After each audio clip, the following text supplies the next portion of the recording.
یوه کیسه سل خبرې. یو بازګر یوه ډېره ښایسته لور لرله. یوه ورځ ورته یو ځوان په مرکه راغلی او له لور سره یې د واده کولو غوښتنه ځینې وکړه. بزګر په ځیر ځیر ورته وکتل. وروسته یې ورته وویل: ځوانه، زه له خپلې غوجلې په نوبت سره 3 غوایي رایله کومه. که دې له هغو څخه یو هم له لکۍ ونیو، زه راضي یم چې خپله لور در په نکاح کړمه. ځوان د دې خبرې په اورېدو سره ډېر خوشحاله سو. ولاړو او د غوجلې مخې ته د غوایانو د رایله کېدو په تمه سو. بزګر د غوجلې دروازه خلاصه کړه. یو غټ او خطرناک غوایي راښکاره سو. ځوان چې تر اوسه دومره غټ او قوي غوایي نه و لیدلی، وویرېده. پرېکړه یې وکړه راتلونکی غوایي ته انتظار سي. نو ځکه څنګه سو چې غوایي ترې تېر سي. بزګر هم د دوهم ځل لپاره دروازه پرانیسته. دا ځل تر مخکیني غوایي هم وحشي غټ غوایي راښکاره سو. ځوان فکر وکړ چې مخکینی غوایي تر دې بهتره و. یو ځل بیا څنګه سو چې غوایي تېر سي. دریم غوایي ته په تمه سو.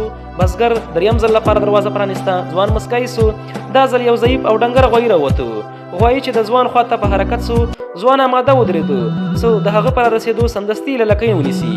خو چې غوایي راورسېده، ځوان چې ولیدو هغه بیخي لکۍ نه لري. د هر انسان ژوند له بېلابېلو فرصتونو او چانسونو ډک دی. ځینې ساده او ځینې سخت دي. خو که یو ځل کوم فرصت له لاسه وځي، بیا نه راګرځي. ځکه نو باید لومړی ځل فرصت ونه بایلل سي.